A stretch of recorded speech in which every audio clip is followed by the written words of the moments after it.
It's recording.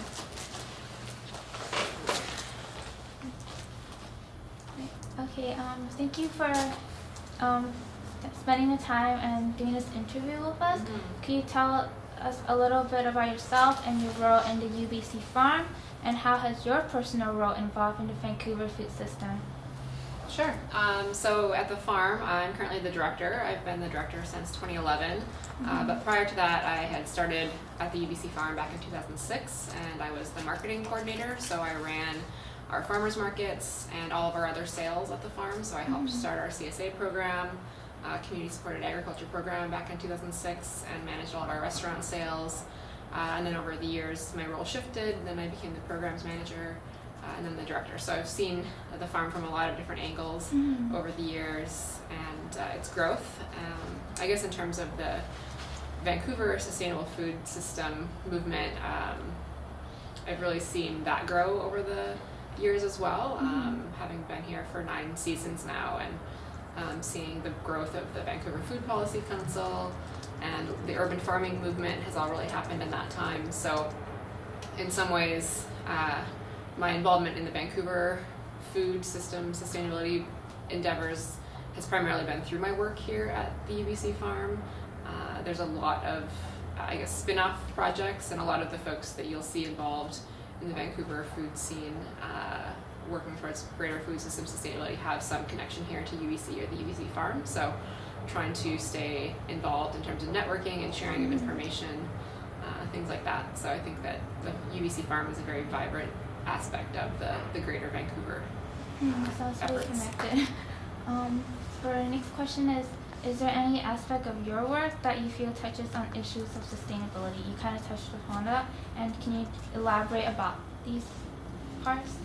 Sure. I mean, given the work here at the Center for Sustainable Food Systems, to me it is all about sustainability, is the type of work we're doing. I mean, clearly we're specifically focused on food, but really looking at food systems in a very integrated way. So how can we produce more food for a growing population at affordable prices in ways that provide a livable wage to farmers and people who grow the food, and also have positive impacts on ecology and biodiversity. So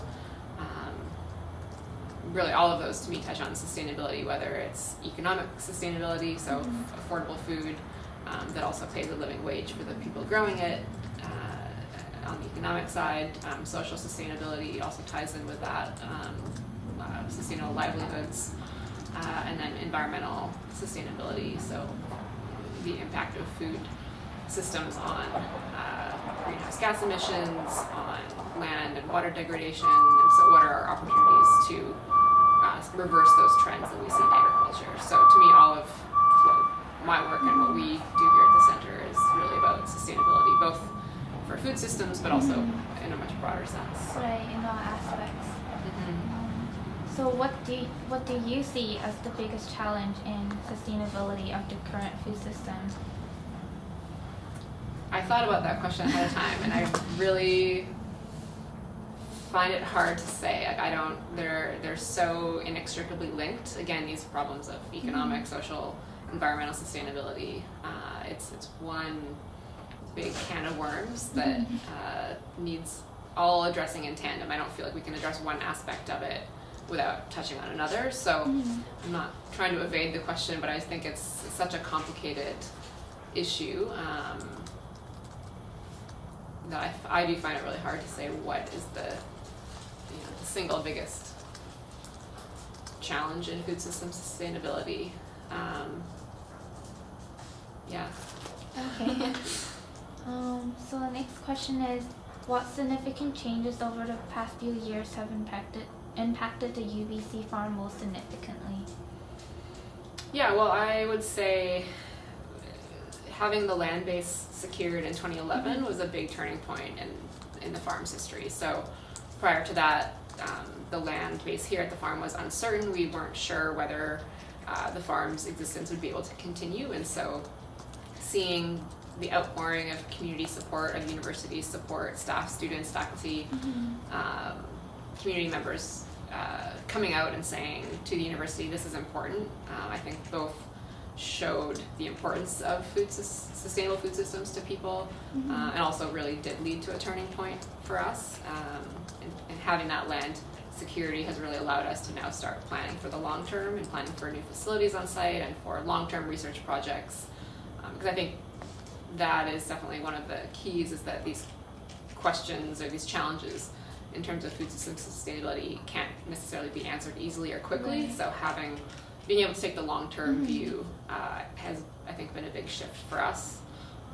And just having, I think, that again, the support in the larger community and the changes over the years in terms of food and farming coming to the forefront, and kind of validating the work that we were already doing in this realm has been really important. And I think it's a trend that's not going away. I think if you see what's happening elsewhere and in other cities and other universities trying to start centers like this, that we're a bit of ahead of the game in that regard. So yeah, just seeing that trend continue is encouraging. Right, that's very exciting. So you kind of touched upon it. Where the next question is, where do you see the UBC farm in the future? I think that we have a really bright future, and it's like I was saying, it's a really exciting time to be involved in these issues. I think because they are just coming to the forefront now of importance, both nationally, internationally, locally. So I think that we have a big role to play, both on the research side, so really being at the forefront of research centers of sustainable food system and doing the hard work and engaging students and researchers to answer the questions and gather the data that we need to make informed decisions about food systems, but also on the community engagement side and really helping being an agent of change in the community and a catalyst for change, so informing people of the issues surrounding food and food system sustainability, getting people aware, engaging students, reconnecting people to the land, innovating new technologies, looking for new growing practices and new solutions for the challenges that we're facing. So I think that we're well positioned, right at the right time, right as these issues are coming up, and so I think that that's a really exciting place to be. There's lots of opportunities. Right, sounds amazing. So the next few questions is more focused on the market. Sure. The first one is, can you tell us about the market at the UBC farm and the purpose of the market? Yeah, so we have a number of different markets now, but basically when the farm started back in 2001, the market was only on Saturdays at that point, and it was a place to sell the food that the farm grew. That's at the basic level what its purpose was, but it's also, as everything else at the farm is, it's both a way to carry out a function of this working food system, but it also then serves as an entry point for student engagement and learning or wider community engagement. So, for example, we've been able to engage students in food nutrition and health in the past, of doing some nutritional analysis of produce, and then they're able to communicate that at the market and use that as a way to interact with the general public. I think the market provides a great opportunity, say, for engaging students in the Sauder School of Business, and different questions that we have about marketing. And basically the UBC farm provides this experiential learning opportunity for students, so that students can take what they're doing in the classroom and apply it in a very real world, hands-on way. So I think that the markets provide that opportunity just as the field setting does. So that's kind of the teaching and research aspect of the markets, is that it's a ripe area for study in terms of community food systems and engagement in food systems.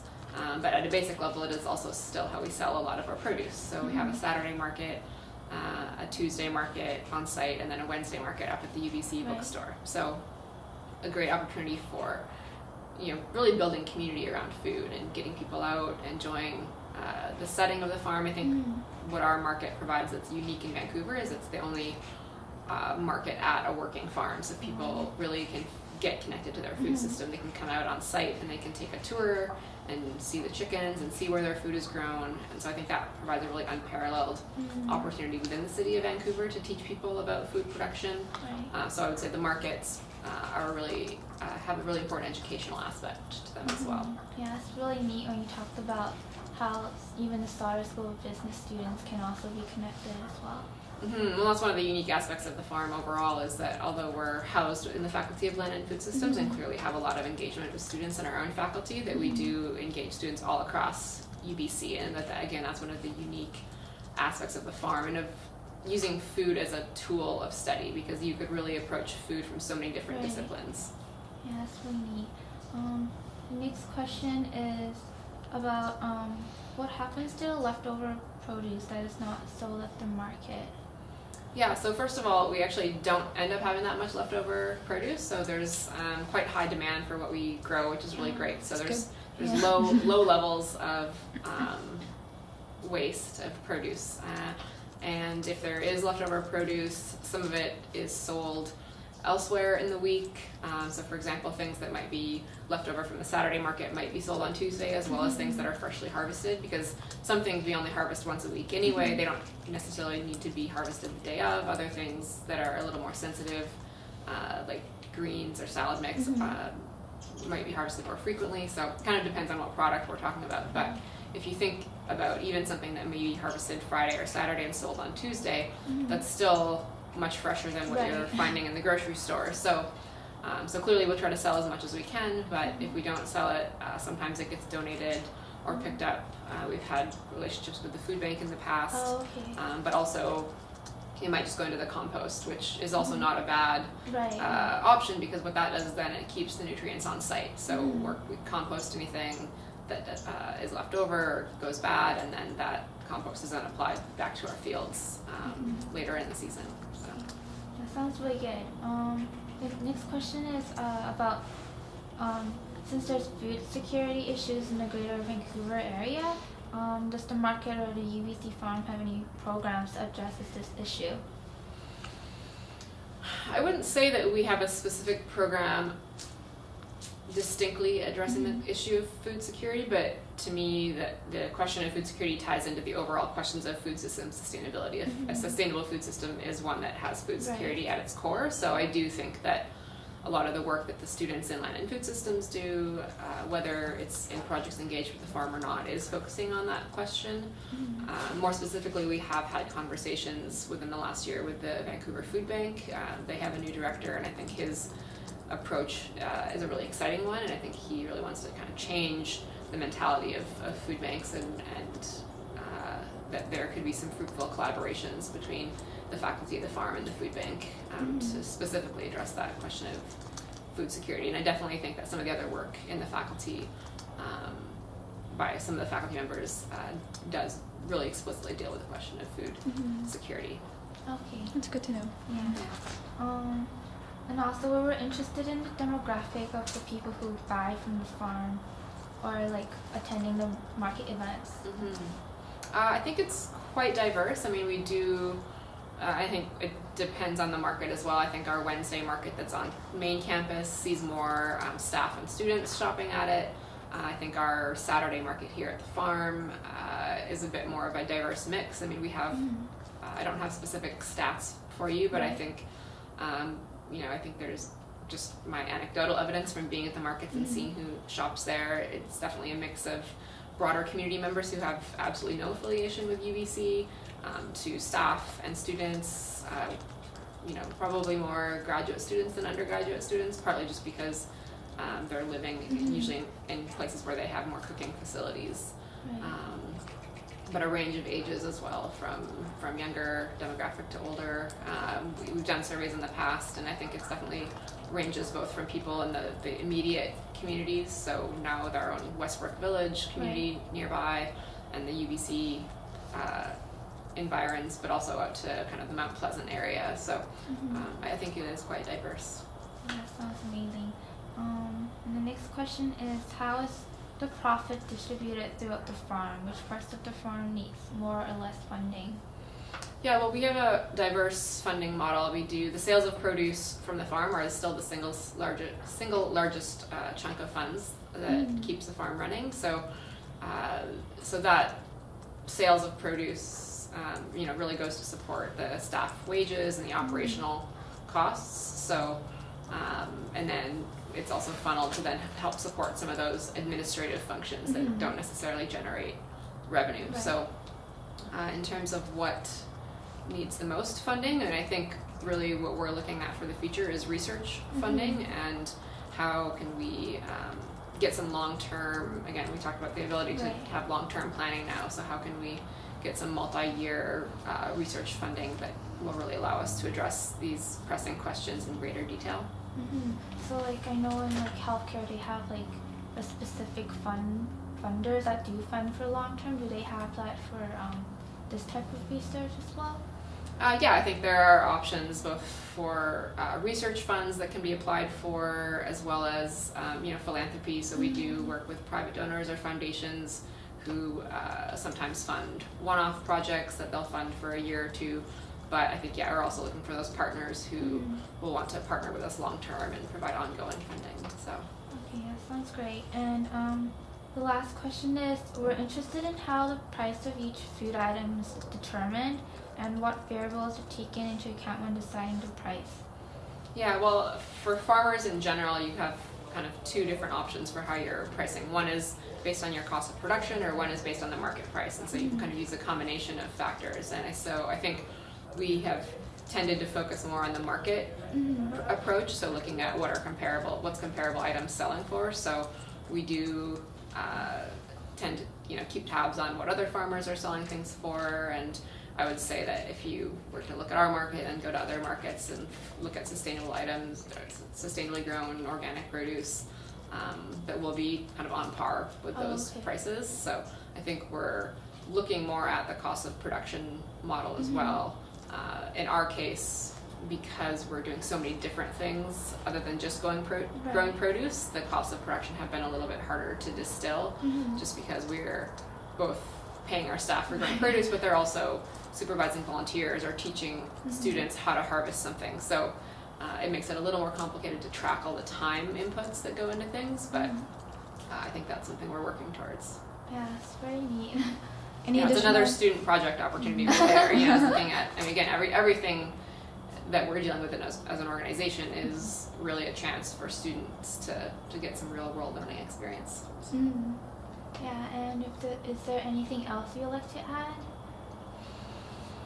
I don't think so. I think your project here is just another great example of how students can get engaged in the farm. So I appreciate you taking the time to come out. Yeah, thank you so much for taking time Thank to you. do the interview with us. Yeah. Yeah, that's it. All right. Thank you.